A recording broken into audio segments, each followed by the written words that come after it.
Welcome to tonight's edition of Resistance TV. This evening we're going to be talking about the role of grassroots media and how it's really transforming the landscape, really. Back in the 1960s, Malcolm X once said that the media is the most powerful entity on earth because it has the power to make the innocent guilty and the guilty innocent. And he said that was because they control the minds of the masses. But we now have an opportunity, and have had for some time now, to fight back, thanks to the advent of social media and the online platforms that are springing up and giving an alternative perspective. And this evening, we were hoping to have three guests, and one of them may still join us, but we've not been able to reach her. And that is ANdrea Faulkner, who's involved in local radio, community radio.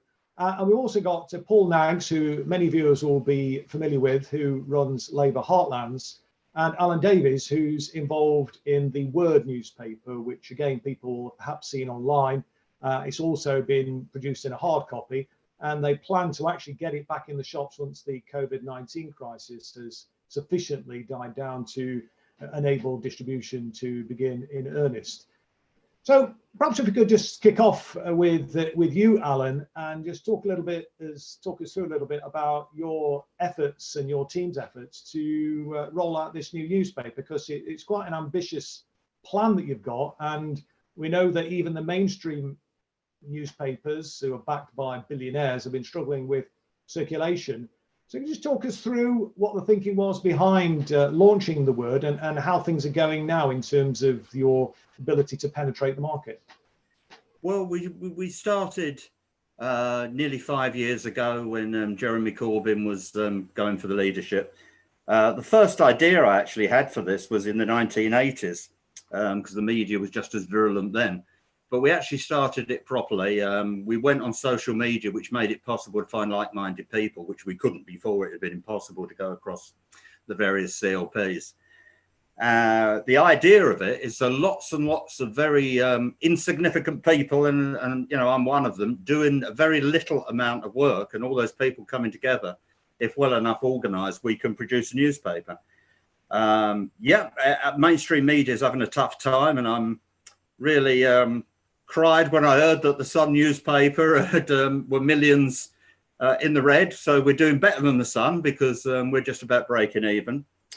So we've the feedback that I've been getting, I mean, I've been giving it a bit of a push on my social media platforms, and the feedback that I've been getting from people has been really positive. I guess the key thing really now is how we can kind of grow the circulation, because I think the interesting thing, Chris, is when we put it in the shops before, what we didn't realise, being naive, even though I'd kind of run a news agent for 5 years and I thought I knew about distribution, what I didn't realise is how they've got it sewn up. It's a cartel. The only main distributors in this country are Smith's Menzies. Now, Smith's Menzies, depending where you live in the country geographically, are the only people you can deliver it with. Now, we went with the same distributor as the Morning Star, which was the Mirror Group. And the Mirror Group, not really on our side. You know, it shouldn't have come as a surprise to us, but the Mirror Group had that really awful headline a few years ago, Corbyn must go. You know, instead of showing any solidarity, it was Corbyn must go, which was, I thought, was pretty awful. So the Mirror Group deliberately didn't distribute it as well as they could. For instance, at one Labour conference, there were no papers in Liverpool where the conference was held, but little villages in Surrey and Sussex and Essex had hundreds of papers in village news agents where only about 10 houses were. So we realised quite quickly that if we were going to come back, we'd have to come back and produce our own network of distribution, which we've now done. We were ready to do that. We had some union money, but some of the unions dictated to us who we were allowed to talk to or speak to, and we told them that's not solidarity, guys. It weren't quite those words, but as you know, when we did the Peterloo event last year, you were no platform by all the right wing, which was absolutely disgusting. So we've kept going. We're doing it on as PDF forms at the moment. And I'd like to show you, if I can, share the screen and show you the latest edition on PDF. Just before you do that then, Alan, let me just bring in some of our other guests and just get some preliminary thoughts from them, if you don't mind. Then we'll come back to that and talk about that in a little bit more detail. And I'm pleased to say that ANdrea Faulkner has now been able to join us. late comer to the party. Welcome, ANdrea. I don't know if you're not muted, are you? Can you say hello? Can we hear you? I think you might be muted, ANdrea. You have to unmute yourself. I think am I unmuted now? We can hear you now. Fantastic. Apologies for the late sort of arrival, but my computer was playing up. You're fashionably late and you've made a big impact. Oh, fabulous. We were just doing some preliminaries, really. Alan was just talking about the origins of the word newspaper that he's involved with developing, and I'm just about to go to Paul Knaggs from Labour Heartlands, and then really interested to hear from you when Paul spoke, and ANdrea, I'll just give you time to collect your thoughts for a moment, about community radio and the role that can play in ensuring that there is an alternative voice out there to the mainstream, which often doesn't reflect what is actually happening on the ground. And one of the ways in which I think the media, the people that control the media anyway, are very adept at not only, as it were, distorting the truth and the news and smearing people, it's come to that, and even lying about people. Another thing that is done is just simply ignore issues and don't give it any coverage at all. This is where I think kind of community radio can have a big role to play, but you perhaps talk about that in a few moments after we've just certainly when you're ready for me, Chris. Yes, I'll come in. Shall I mute myself now? No, you don't need to. No, we just feel to jump in as and when. But let me just bring in Paul Knaggs now, who is behind the Labour Heartlands online platform, which has quite a significant penetration actually, and certainly I think a lot of people who are watching tonight will be very familiar with it. But Paul, you've been I don't know how long you've been running Labour Heartlands for now, but it's been really successful in actually reaching substantial numbers of people, hasn't it? So what was your thoughts about getting it going, and what's the main kind of raison d'etre in terms of your thinking about setting it up in the first place? What is it? What market are you trying to appeal to in the material that you put out? Yeah, we started in 2017. Alternatively, we were a voice for the left-wing Leave groups. We were Corbynites and Bennites, and we put a left-wing Leave alternative view forward so that we could get, so that democracy could function properly without having a one-sided view, especially with the Remain campaigns as they were. I mean, we must understand that in 2016, we had both the Tories and the Labour Party campaigning to Remain. However, we saw it fit that we should extend the voice of the left. I mean, we had 5 million Leave voters that were left-wing supporters. And so we created Labour Heartlands. Since then, what we've done is we've developed it into a news opinion outlet. And we tried to stay true to our working class roots and speak for the left and the working class as much as we possibly can. Was that one of the driving forces behind establishing it in the first instance, Paul? The fact that working class voices weren't being given a platform in the mainstream? Well, in our opinion, yes. I mean, and even today, I mean, the working class voice is not given any outlet really when it comes to the mainstream press. I mean, The Guardian, I'm not sure if we can class that as a working class voice. Well, we know we can't. It speaks more to the middle class liberals. And there's not much outside of the internet and outlets like The Word, for example, that does speak for the working class. And it's important that we maintain a voice, even if it is with these fledgling grassroots media outlets such as Labour Heartlands, The Word, and others. I mean, the Canary's great. There's quite a few others, Evo Politics, and they all do speak or try to speak for the working class. I think basically because they are the working class people that have set up these outlets, and it's important that, as I say, the working class not only have a voice, but the working class are involved as well. So yeah, I mean, fundamentally, this is what we're trying to do now, carry on that voice and carry on speaking for not just our readers, but the wider working class throughout the UK. And what sort of reach are you achieving? Well, to be quite honest, I mean, we are blowing our own trumpet, and we use good social media outlets, I must say, good Facebook groups and good Facebook pages. Sometimes we can, I mean, at best, we've gone out to 7-8 million in a week.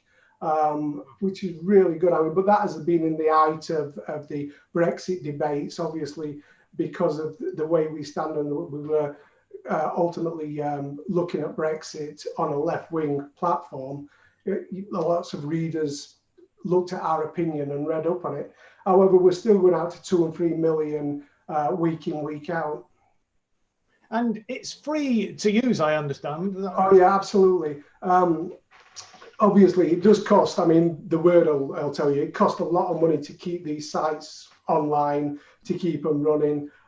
Even for images we use or videos, we have to pay sometimes. However, we do get donors, and sometimes these donors, it might be £1, it might be £2, sometimes it might be £20 a month, but it does keep us running. I mean, we're really grateful that we do get donors that are prepared to put their hands in their pockets and help us out this way. And what about people who might want to kind of contribute to the word in terms of contribute content to it? I mean, are all comers welcome to? Yeah, absolutely. I mean, we do have a guest platform, and we enjoy articles from again the working class, and their opinions.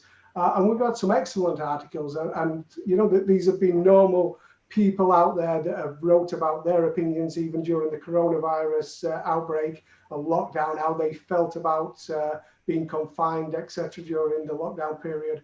And they've gone down well. They've gone down well on Twitter. They've gone down well on Facebook. People like to read about other people and their experiences, especially people, again, I'll use that word, amongst the working class. We all like to know that we're united and we've got solidarity, and we can always learn from other people's experience. Yeah, it's been very successful, our guest outlet. You can go onto the site and just contact us with any articles that you want printing. We'll review and proof them and print them. Right. Well, let me bring in ANdrea then, because you're involved in community radio, and I think that's really important innovation. I mean, we've had local radio now for some time with the BBC and the commercial output, as well as the main BBC outlets and major commercial outlets.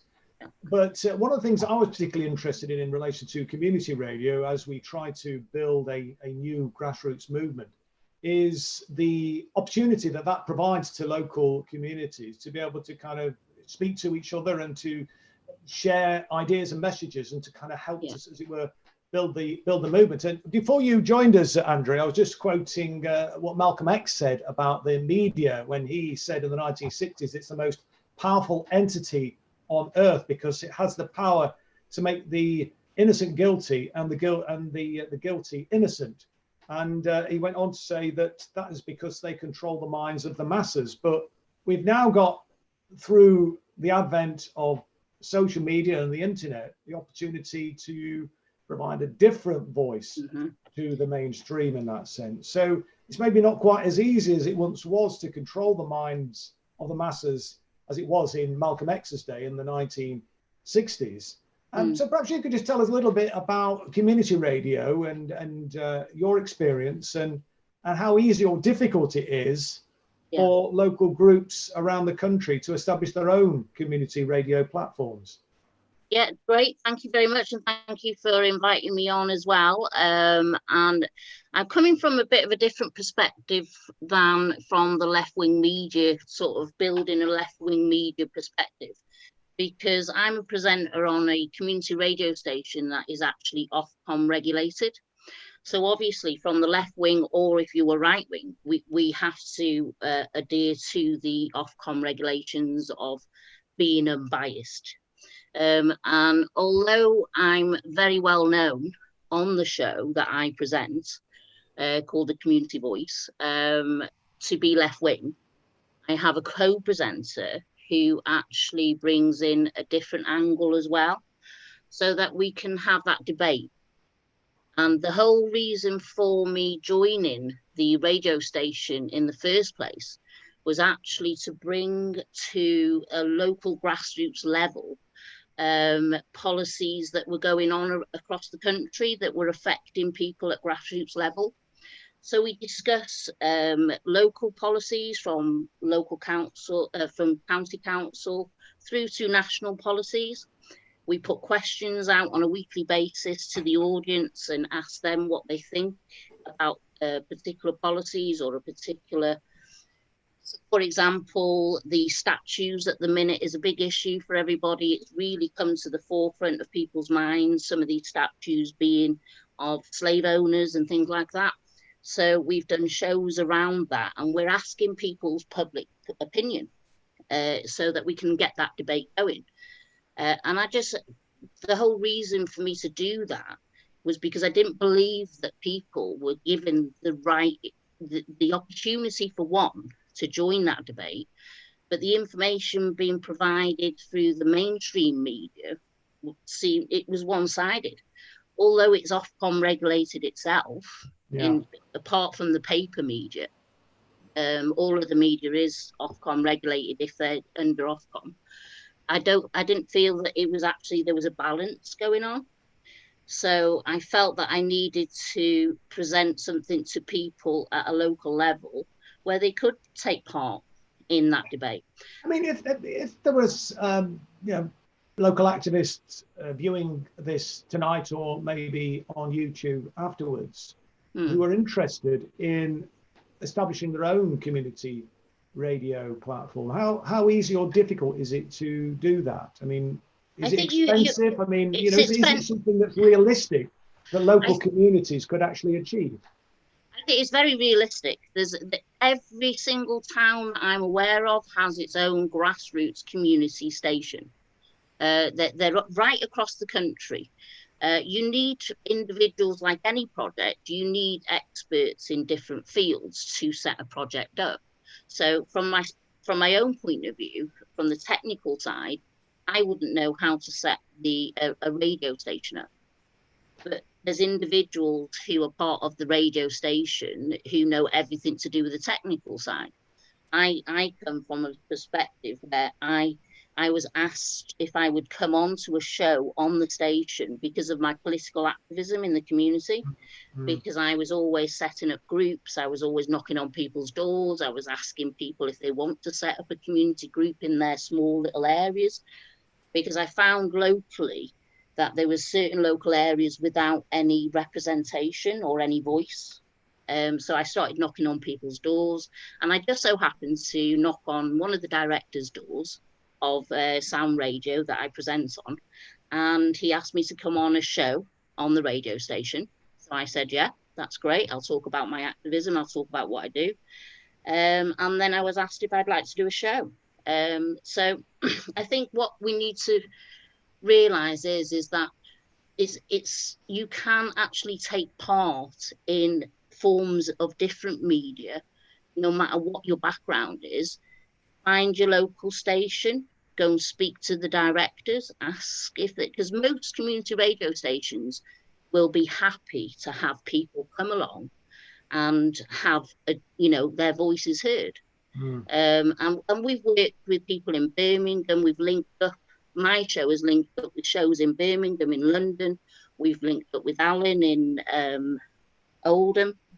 So we do actually, although we're Ofcom regulated, because our show tries to have that balance, we can link in with other shows across the country. So I'm just doing things a little bit differently. Where does the funding come from then, Andrea? I mean, the station. Yeah, for the station itself. If you want something up for the first time, notwithstanding there might be a local community radio station in the particular community there, people are interested in getting their voice heard, and they may be able to piggyback onto that. But where there isn't one, I mean, are there grants available? I mean, just how easy or difficult is this sort of thing to achieve?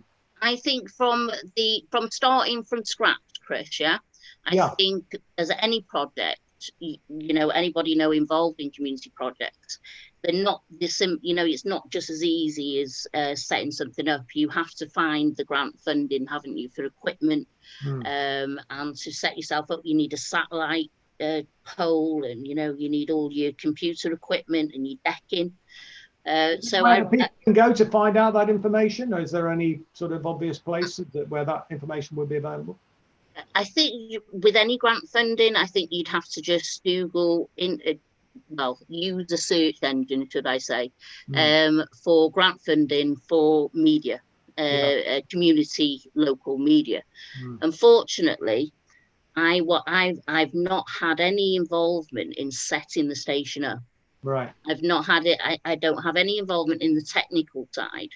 I just have involvement as in presenting to the public. What's the kind of penetration of becoming a community radio like yours then into the local community that it serves? But my show actually reaches around 2,000 people at any one time. Right. When it goes out, because it goes out live on Facebook, but it also goes out live on air. Yeah. We will reach more people once we go fully, because we've been given Ofcom status. Then we can now reach out once we go fully Ofcom, because we're not at the minute until we're prepared. Right. But once everything's in place, then we'll reach thousands of people right across North Wales. Yeah. At the minute, we're reaching. My show is reaching about 2,000 at some points. So it's a good base to start with. Sure. But it's good to start that very, very localized information, so that you can. One of the things that we've set what's out going on locally.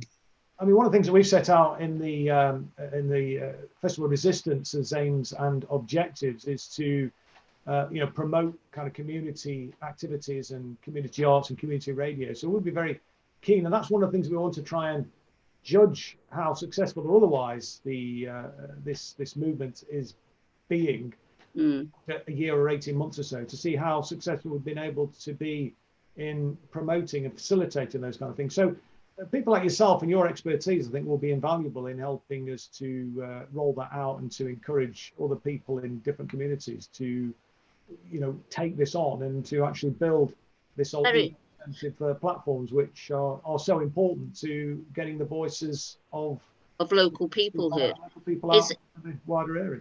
It's very localized, mine, Chris. So it's not, a massive broad church it's very localized.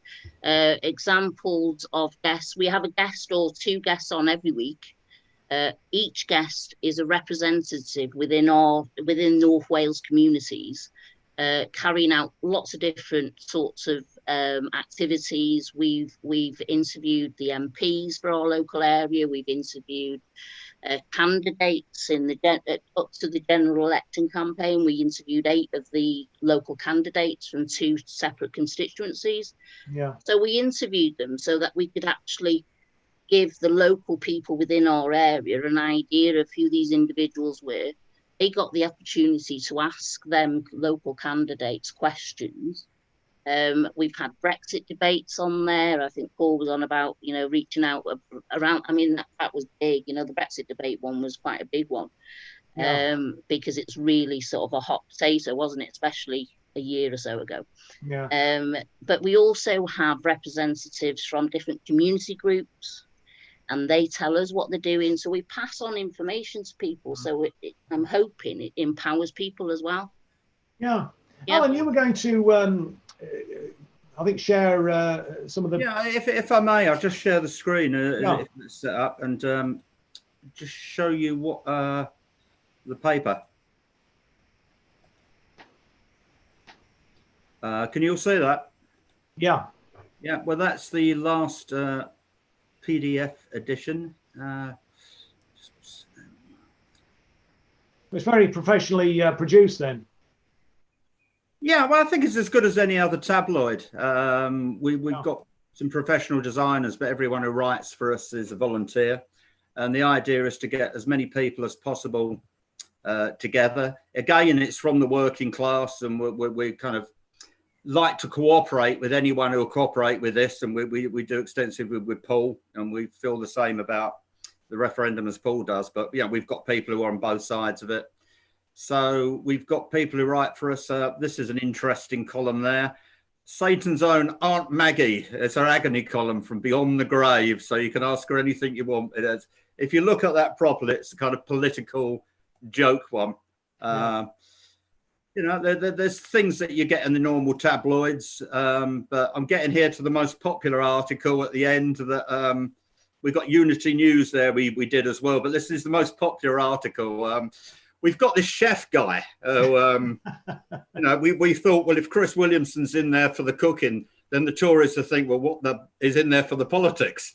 Anybody can't see that if it's not big enough on your screen. That handsome looking chap with the chef's hat in the top right hand corner is actually me. Yeah, I mean, Alan asked me a while ago if I would be willing to do a column in there, providing a weekly vegan recipe, which I'm very pleased to do, having been a vegan for over 40 years. That's what we do with there. We sell the PDF. So you're covering sport. You got obviously cooking. You've got some quizzes in there, and then you got some. We got some hardcore politics as well. So we, you know, when we talk about politics, we're not scared of talking about politics. So, you know, white lives matter, black lives matter, but no one's saying Palestinian lives matter. And I think that's something that we're probably the only ones that are saying that at the moment. You are saying that. We are definitely saying that as the annexations on Israel kind of going ahead and the West Bank is being swallowed up. That's going to be the headline of our next edition. We're not afraid to say what we think of Keir Starmer. In addition, before that, coming from a very much a sort of progressive socialist background, maybe that's democratic socialist. But if I just say a couple of things, if I can just plug ourselves, we started off. We got a group, the Word Supporters Group on Facebook. So anyone's welcome to join that. We vote on various articles, so it's quite democratic as well. We have various polls there and see what people think should go on there. Then we also got a website, thewordmedia.org, so you can donate on that. That's important because, like Paul said, we need to keep us going. So thewordmedia.org. The latest project that we've started off is our own social media kind of websites, because we were noticing that on Facebook lately, I mean, if you know, ANdrea said about Ofcom, but the trouble is they don't play by their own rules. And if you play by their rules, you do tend to lose. So we noticed a few weeks ago, there's something called shadow banning on Facebook and people aren't seeing the posts. So we started our own social media and we're trialing that out. That's called Kazki.com, Kazki. It's the Polish word for being busy, for doing things. We couldn't find a .com that were English words. So if someone wants to go on that, you know, you don't have to pay for that. Just go on it and hopefully we can build a community that's not controlled by an American media company. Yeah, no, indeed. You know, the whole idea is working together with anyone who will work together with us. Like you saw on there, we've got articles from Unity News. You know, we're involved with Paul and his group, and ANdrea writes for us and does the quizzes. And thank you, ANdrea. So it's like anyone who will write, keep their own identity, but, you know, anyone is welcome. And of course, we printed it as well. And I don't know if you can see that. That's a generic headline that you can put in any paper at any time. It says lying Tories. Yeah. So, you know, that's one that we could do every week, really. But so you're coming from definitely from a unapologetic left-wing prospectus. And I mean, unlike ANdrea in that sense, who in the radio station that she's involved with, where they have to, you know, give different perspective, you're giving an alternative. We're our own group, Chris. That's the idea. So it's just lots of small people have got together and into forming one group on the Word Supporters Group, but we're in contact with anyone who'll work from us. That they can use their own branding. You know, we work with anyone, and lots of different people will take a page in the paper. You know, we don't charge for that. If they're on our side, just go in the paper. That's great. And the more of us work together, the better. And we're, as I say, we set it up with the website at thewordmedia.org. We've got the Kazki.com, the social media site that I hope you'll all join and you find a way to get it on it, Chris. Yes, indeed. Yeah, so that's what we're doing. I think the only way we'll ever win is if we come together, because you can't trust the other side. You can't trust the Tories. Can I come in there just a second, Chris? Yeah. Because I think what we're building is actually a resistance to what we've been given for many, well, since time began with media, is only one perspective, whether you're Ofcom regulated or not.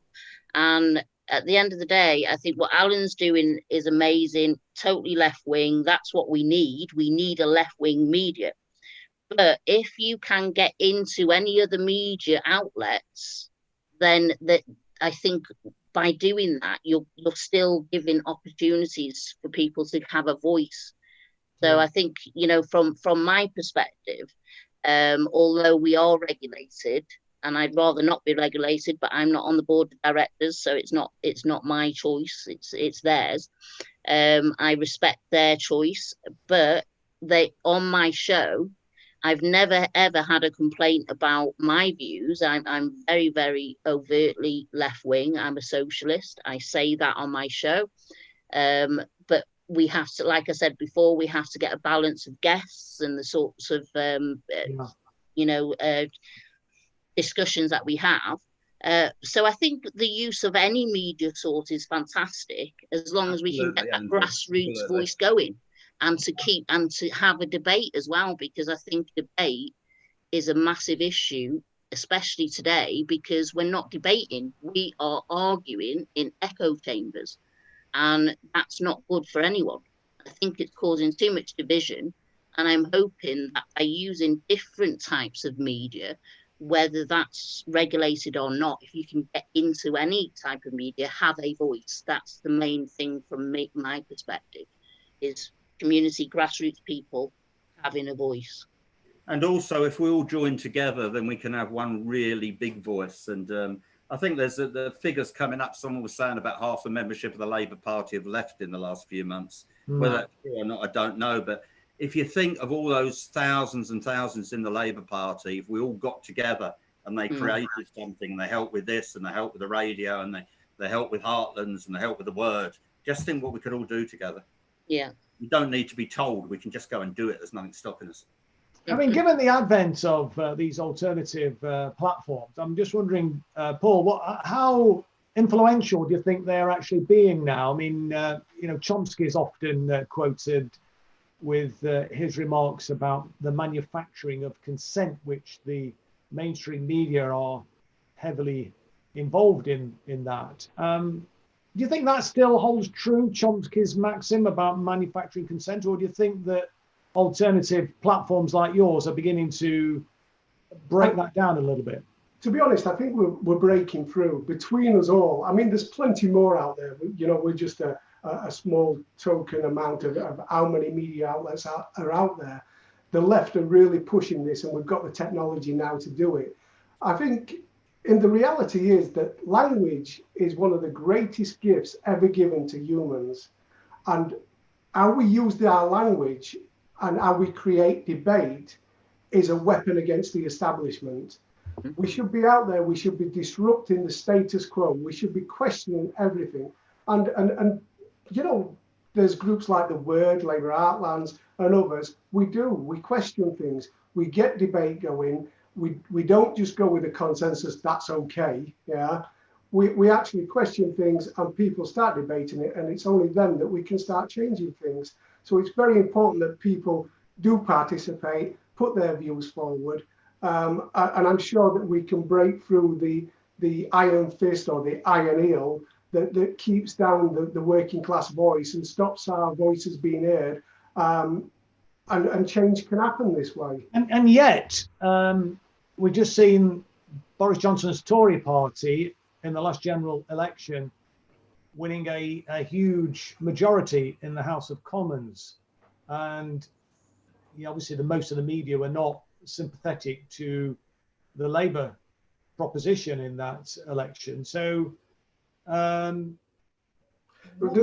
mainstream media's never been sympathetic. Media's got to play in influencing or affecting the outcome of elections and the sort of political discourse and policy agenda that is ultimately adopted. We've seen the Black Lives Matter campaign has had a profound impact on the political classes at the moment anyway, and certainly paying lip service to it. So it's certainly grabbed attention.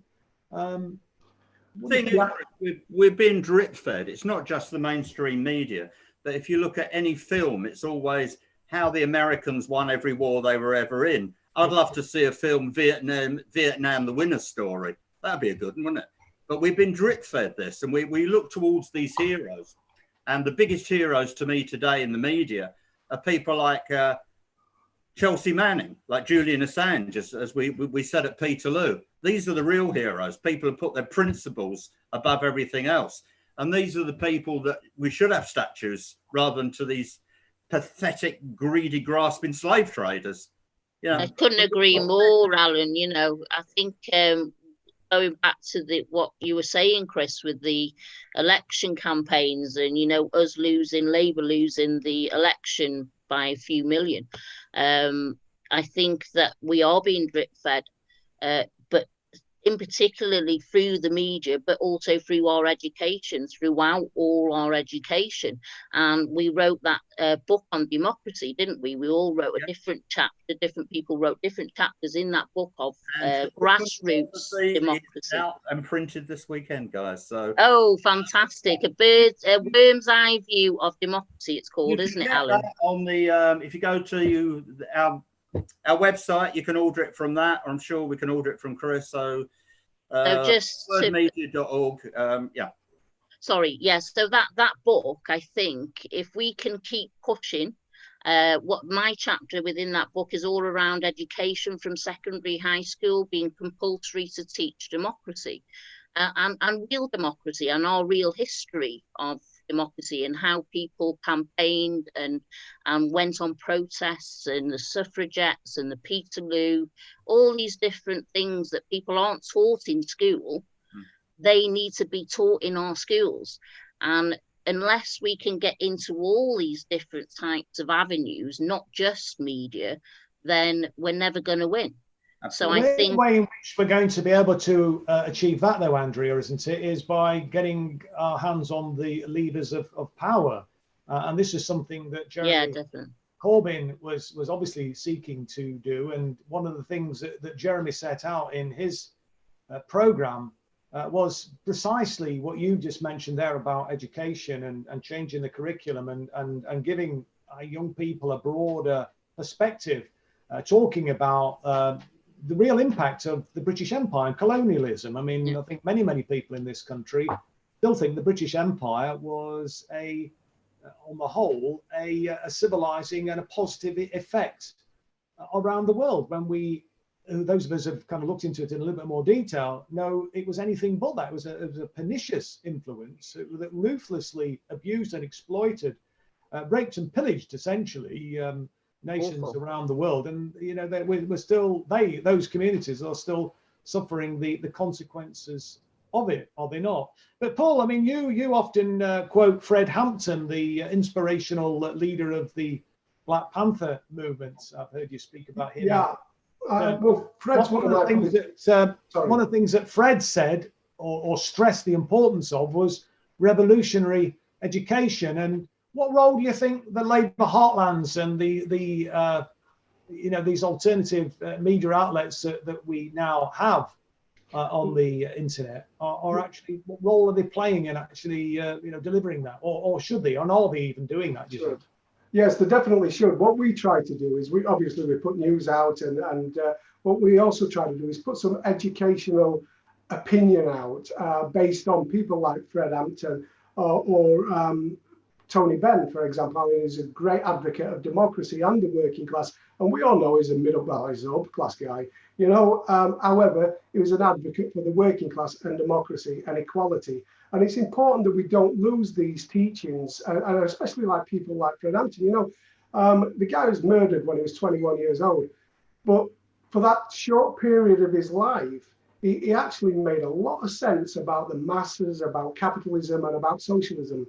And I like the fact that at that time, the Black Panthers were all about socialism. They were about everybody together fighting, as they called it, the man or the establishment. And they saw that the only way we could move forward was, as Fred Hampton said, you know, it doesn't matter if it's black working class or the black masses, the white masses, brown masses or yellow masses. We all fight together against capitalism. You know, that's the only way we can do it. Socialism against capitalism. And what we have to do is we have to maintain the voice that Jeremy Corbyn started and understand that it's a rigged system. So therefore, I think that media outlets like ours should continue to put out these educational pieces so people can read and maintain this left-wing agenda. Do you think it's possible? I've had a question in from one of the viewers, actually another media outlet, actually, Unity News, is saying, how do left-wing media get parliamentary access and mainstream access without becoming part of the bubble and selling their souls. What do you think to that, Alan? I mean, you're keep it on a voluntary basis. I think my problem is with all politicians. No offence, Chris, but I've always thought that we should go back to the old Chartist demand, and the only Chartist demand that wasn't met was 1-year parliaments. So if someone's ensconced in the system and they do tend to have this decision to make, and the decision is it a good thing to do, or is it a good thing to me to do? Will it help my career? And the longer they're in the system, I think the worse they become. So I would change the whole system. What we've got is, we call parliamentary democracy, but it's actually evolved from the Norman French rule. It evolved from their dominion over us, and that's what we need to change. So one thing I say, in answer to your question, how they actually do that. Yeah, you can join the National Union of Journalists. They'll help you with training. They'll help you with finding various things. They'll show you what it's all about, but keep it on a voluntary basis, and that would give you access to Parliament if you became a member. So you would be able to do that. They won't take you as seriously as they will one of their own, obviously. But I'd back that view, Alan. I'd back the view of keeping things from that perspective on a voluntary basis, because I would back that view, really. Other people might have a different opinion to that, but from my point of view, I have my job, I have my paid role, and I have my activism, and I have my radio role, and I've got different roles in life. I'm a wife and a parent and all these different roles. And I keep my activism very, very much on a voluntary basis, because I don't want to get entwined in that sort of need to actually keep on that activist role because I need an income. I wouldn't want to get entwined into that. I never, ever wanted or would want to get involved on a political platform from a local council, county council basis, or any political basis from that. Given the scale of the challenge that we're facing, though, ANdrea and Paul and Alan, for that matter, I mean, you've got very powerful media outlets, even though their circulation has diminished. The broadcast media is also incredibly influential, and I keep coming back to what Malcolm X said about being the most powerful entity on earth and controlling the minds of the masses. I mean, if we leave it on a voluntary basis, are we not just Chris, it depends how well organised we can become, and the longer we do it, the better organised we are. And talking about the Black Panthers, one of the things they did to finance themselves was having a newspaper, and that worked a treat for them. That's what they actually did. Yeah, I think it's all about organisation, and to me, it's also about the form of cooperation. And cooperation almost died with Thatcherism. Remember on the steps of Downing Street, kind of making that hypocritical speech quoting St. Francis of Assisi, where there is. I actually think we need to learn to bring cooperation together and organise cooperation in a way. How can we insulate ourselves then, Paul? Because I think the what's behind this question is, I think, if the alternative media becomes, very popular, gets a huge circulation, starts to then be able to kind of penetrate the corridors of power in that sense. How do you stop yourself becoming part of the establishment? What do we do? How do you insulate yourself? How do you kind of keep yourself rooted to your working class roots in that sense? I think that's always very difficult. I mean, because we've seen politicians, haven't we, enter Parliament, and before you know it, they're just part of the establishment. However, I think what's going to happen very soon is that, well, actually, it's already happened. Politicians have realised that social media and the influence that social media has and the outlets that we have influence people greatly because they can read an alternative view.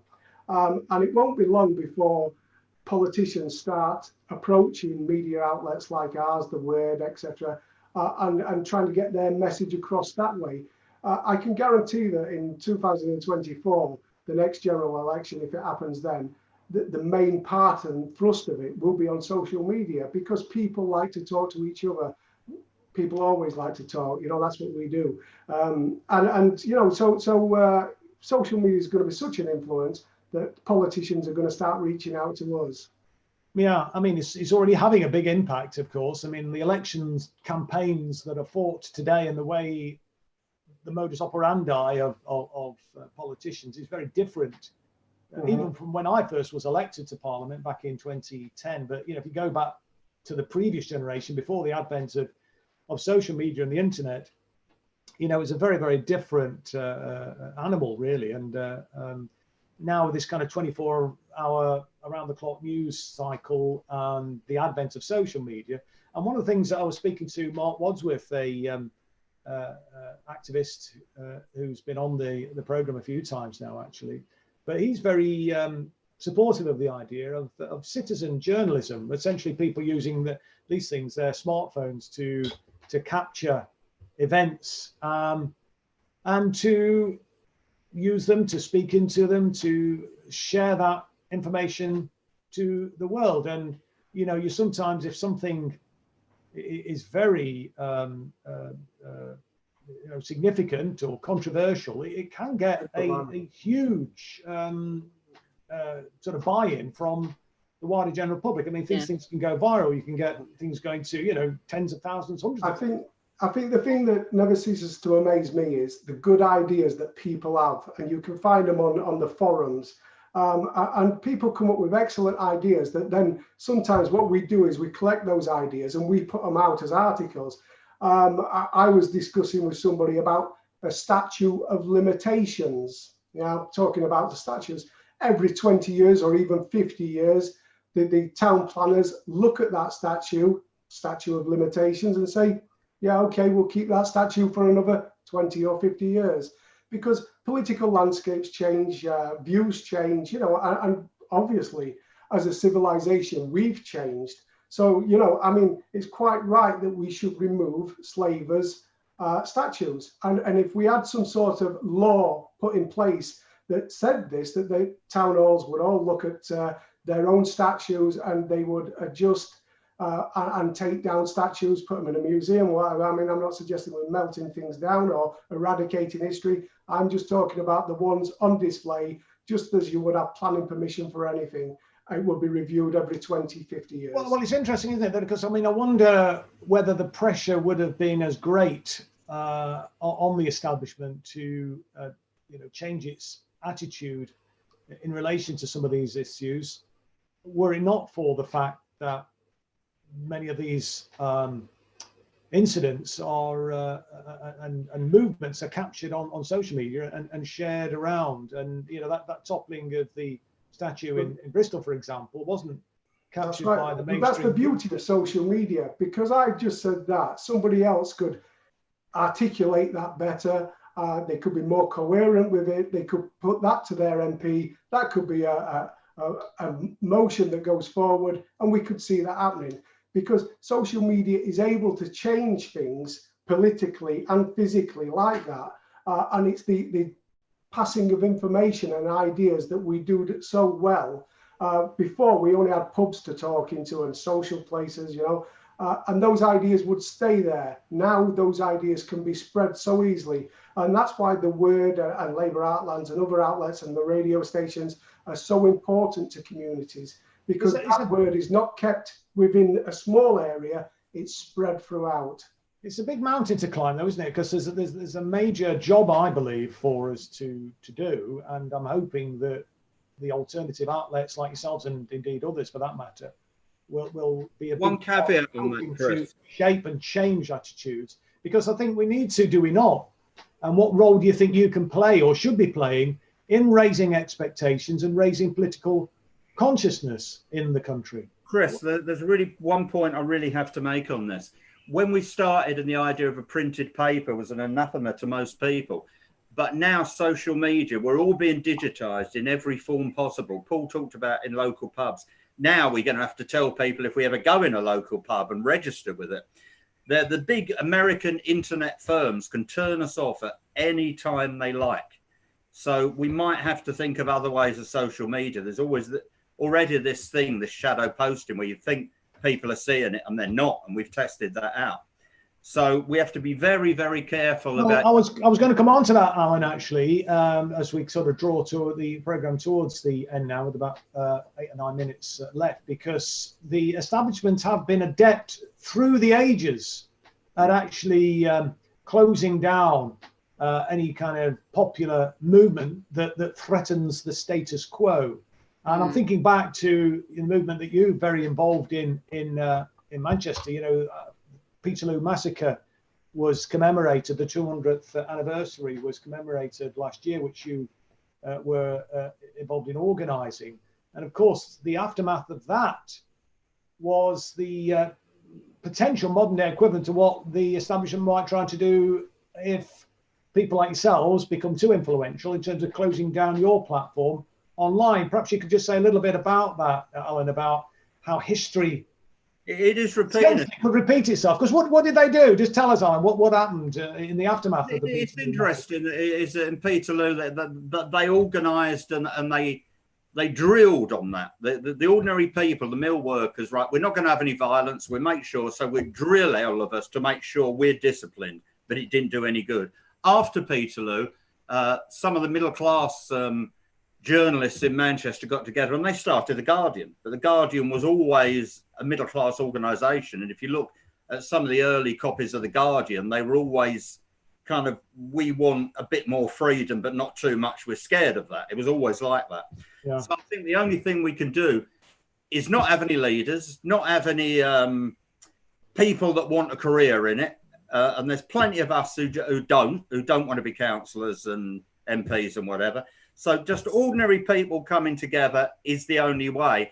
And modern times you can organise better because there are phones there, you know, there's the internet and whatever. But I really think that we're going to maybe have to go back to almost the early days. If you remember your history, the Peasants' Revolt, and it was priest John Paul that was doing these rhyming couplets.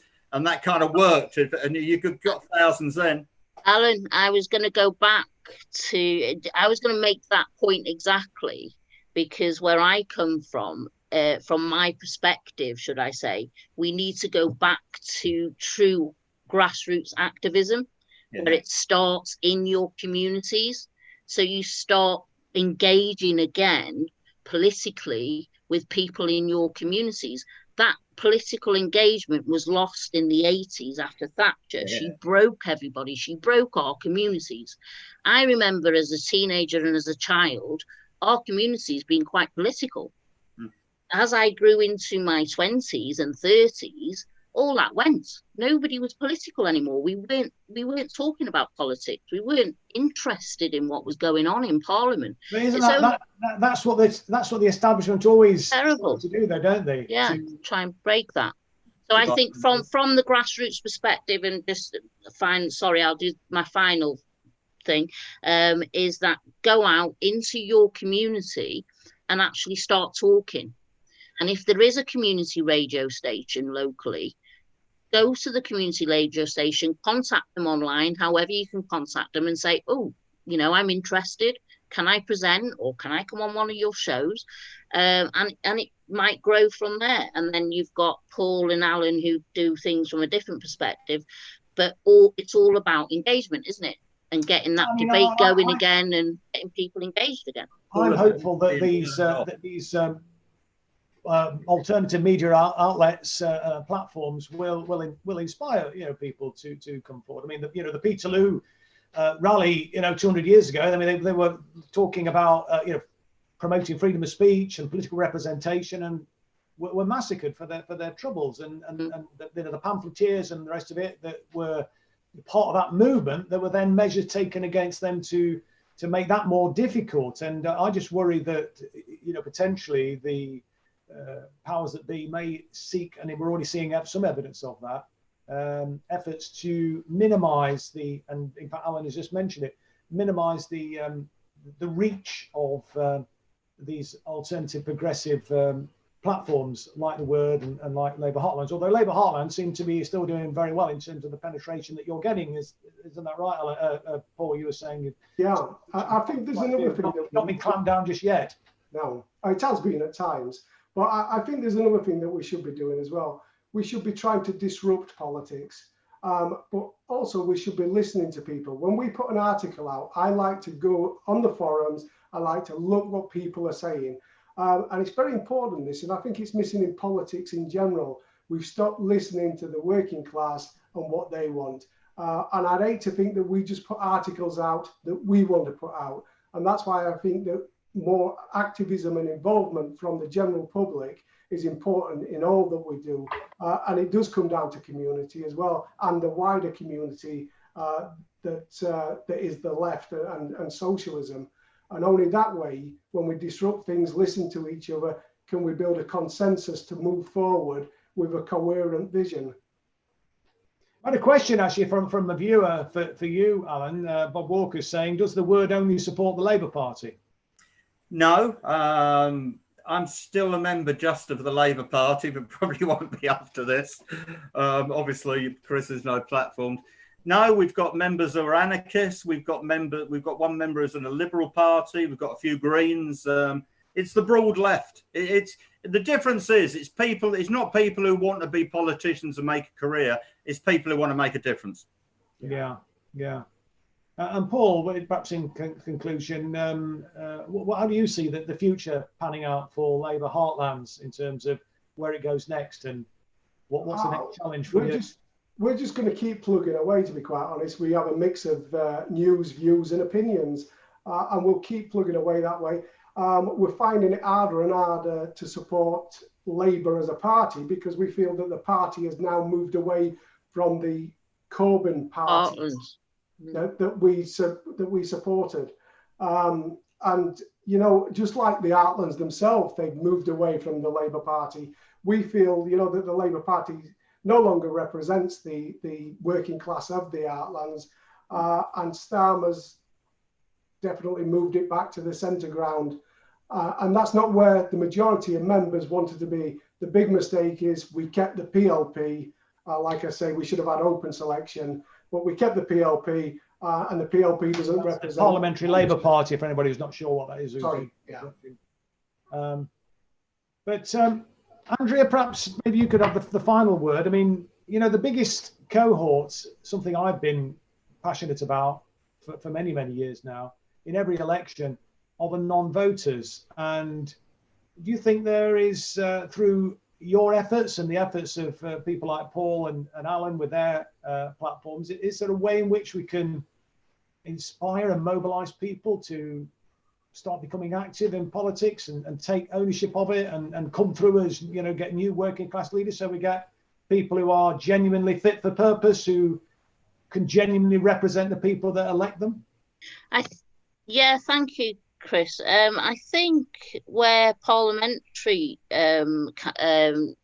leadership is concerned, it's very, very difficult because, like we've been saying about the issue of being paid and having to keep a job, and you know, it's difficult to balance a paid job with being a representative within your community.